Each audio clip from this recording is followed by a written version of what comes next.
परोपकार की भावना सर्वोपरि है। ऐसी एक कथा आती है।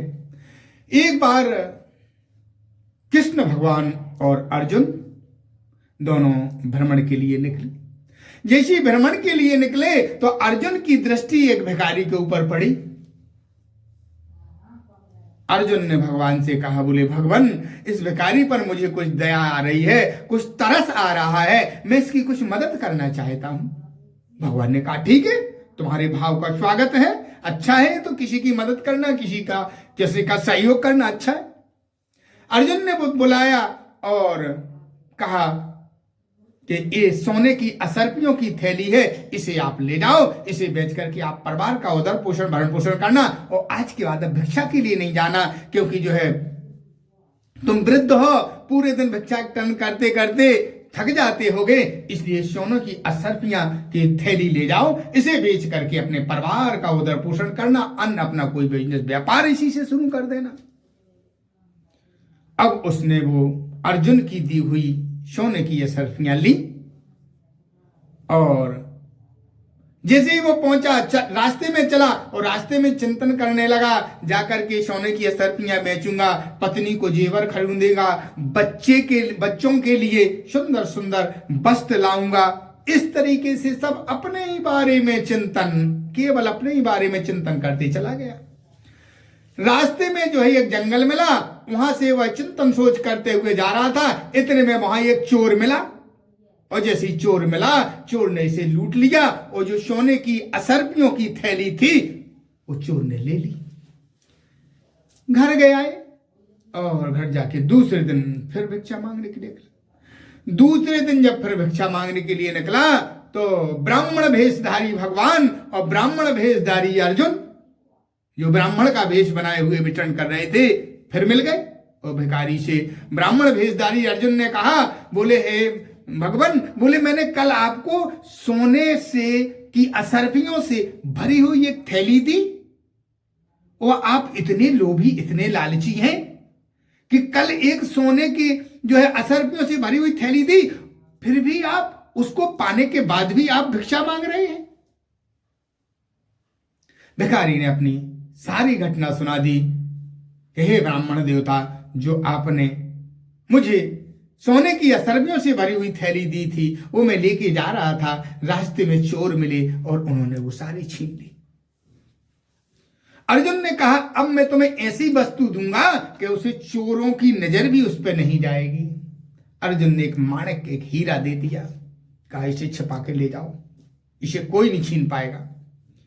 उसने माणिक लिया, और माणिक लेके जो है हीरा लिया, और मन में वही विचार करता चला गया, इसे बेचूंगा, पत्नी के लिए जेवर इत्यादि लाऊंगा, बच्चों के लिए वस्त्र लाऊंगा, सुंदर नए नए भोजन व्यंजन घर में बनाऊंगा। इस तरीके से जो है सिर्फ अपने अपने बारे में चिंतन करते हुए गया। अब जैसे ही वो घर पहुंचा तो उसने कहा, इस माणिक को मैं पत्नी को भी नहीं बताऊंगा। उसने क्या किया कि माणिक को लेकर के, जो उसका जलाशय था, वहां पर कुछ घड़े बर्तन पानी के रखे हुए थे, तो एक जो है आधा पानी से भरा हुआ घड़ा था, वो माणिक के लिया, उसने घड़े में डाल दिया और जाकर के बढ़िया सुंदर चैन की नींद सो गया। उसने कहा कि जो है सुबह मार्केट बाजार में जाके बेचूंगा। ये सोता रहा। पत्नी सुबह उठी और पत्नी ने वही घड़ा उठाया और वो घड़ा लेकर के जो है जलाशय में गई, और उसने जलाशय में उस घड़े को अच्छी तरीके से धोआ, और धो करके जो है उस सरोवर से जल लिया, और जल लेके आकर के उसी जलाशय में अपना रख दिया। उसका पति जैसे सो के उठा और सीधा भागते हुए घड़े पे गया, और जैसी घड़े पे दृष्टि पड़ी तो घड़ा पूरा भरा हुआ। उसने पत्नी को बुलाया, बोले अरे घड़ा जब मैं आया था कल तो आधा था, ये किसने भर दिया? तो उसने कहा, स्वामी मैं तो अभी सरोवर में गई थी, तो वहां पर जो है मैं ये घड़ा वहां से भर के ले आई, तो इसको मैंने वहां जाकर। तो बोले क्या किया तुमने वहां जाके? बोले मैंने क्या किया, घड़े को धोया और धो के पुनः भर के लेके आ गई। ने कहा तो बेकार हो गया, हमें लगता हमारी किस्मत में नहीं है। बोले उसमें मैंने कल माणिक छिपा के रख दिया था, उसमें डाल दिया था। उसने कहा अगर आपने माणिक डाला तो कम से कम मुझे तो बताते, मैं आपकी धर्म पत्नी हूं तो कम से कम मुझे तो बताते। अरे वो तो जो है चोरों ने थैली छीन ली थी, वो तो आपने जो कल की घटना बताई, लेकिन आप जब घर सुरक्षित घर आ गए थे तो कम से कम ये मुझे तो बता देते। उसने क्या किया, अब जो है 2-3 दिन के बाद वो फिर भीख मांगने गया। फिर जो है वही ब्राह्मण का भेष धारण करके अर्जुन और कृष्ण भगवान फिर विचरण के लिए निकले। अर्जुन ने कहा, प्रभु इसे मैंने सोने की असरपियों से भरी हुई थैली दी, माणिक्य दिया, फिर भी इसकी दृढ़ता दूर नहीं हुई, इसका कारण क्या है? भिखारी को बुलाया गया। अर्जुन ने जैसे पूछा तो भिखारी ने बता दिया। बोले, भगवान मैंने कहा अब इसको मैं किसी को नहीं बताऊंगा। जाके मैंने जलाशय में, जो मेरा जलाशय था वहां पर जल घड़े में मैंने घड़े में डाल दिया। सुबह मेरी पत्नी गई, उस घड़े को धो के साफ करके सरोवर से भर के लेके आई ब्राह्मण देवता, इसलिए वो सरोवर में चला गया। ब्राह्मण भेषधारी श्री कृष्ण भगवान से कहा, प्रभु क्या किया जाए? भगवान बोले अर्जुन अब इसकी मदद तुम नहीं करोगे, अब इसकी मदद मैं करूंगा। मैं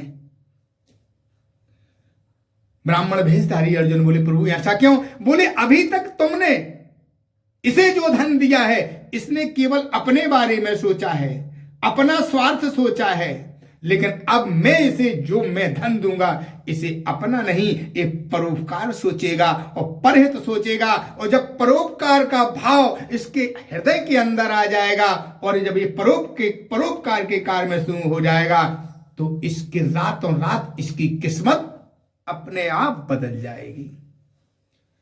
भगवान ने क्या किया? ब्राह्मण भेषधारी जो भगवान थे उन्होंने अपनी जेब से निकाल करके 4 पैसे उस भिखारी को दिए। अर्जुन के मन में भी खिन्नता हुई, बताओ 4 पैसे में क्या होगा इसका?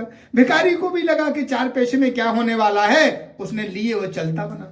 चलते सोच गया कि 4 पैसे में क्या होगा मेरा, इसमें तो परिवार का कुछ उधर पोषण होने वाला नहीं है। तो अब वो जा रहा था उसी सरोवर से। कौन से सरोवर से? जिस सरोवर में उसकी पत्नी वो घड़ा लेकर के जल लेने गई थी। जैसे वो सरोवर से वो निकला वहां से, तो वहां पर कुछ मछुआरे थे, वो मछली पकड़ रहे थे। उन्होंने एक बड़ी मोटी ताजी मछली जो है जाल में फंसी और उसे बाहर निकाल करके जैसे उन्होंने फेंका, इतने में वहां से भिखारी पहुंचा, मछली तड़फड़ा रही थी। तो उसने कहा, भैया इसको वापस जल में डाल दो। अरे बोले, कैसी बात करते हो, हम वापस जल में क्यों डाल दें? ये तो हमारा बिजनेस है, ये तो हमारा व्यापार है। हम जो है सुबह से मछलियां पकड़ते हैं, जाकर के बाजार में बेचते हैं। अगर आपको इतनी दया है तो आप खरीद लो इसको। तो भिखारी बोला, भैया कितने की है? बोले 4 पैसे की। अब 4 पैसे तो उसके पास थे ही। उसने 4 पैसे मछुआरों को दिए, अपने कमंडल में जल भरा और कमंडल में जल भर के मछली को उसने कमंडल में रख लिया और जैसे लेके चला। अब वो तो मछली मछुआरों ने फेंकी थी तो बिना जल के वो तड़फ रही थी। और जैसे ही मछली ने जो है अच्छा भरपूर जल पिया, अब ये कमंडल लेकर के मछली को साथ में लेकर के उस रास्ते से निकला, उस जंगल से निकला जहां वो चोर ने इसकी सोने की असरपियों से भरी हुई थैली छीन ली थी, वहां से निकला है। अब मछली ने क्या किया? कमंडल का भरपूर जल पिया और भरपूर जैसी उसने जल पिया तो उसने जो माणक निगल लिया था वो उगल दिया। और जैसे ही उसकी दृष्टि कमंडल पे पहुंची तो उसे माणक देखा तो बोला, मिल गया मिल गया मिल गया मिल गया। उधर से सामने से चोर आ रहा था तो इसने सोचा, अरे इसने मुझे पहचान लिया और ये कहीं अगर राजा को बता देगा तो राजा मुझे दंड देंगे और राजा मुझे जेल में कैद खाने में भी डाल सकते हैं। अरे बोले, भैया अगर पहचान लिया तो ये अपने सोने की असरपियों की थैली ले लो। ये तुरंत उसे सोने की असरपियों की थैली मिली, माणक्य मिला।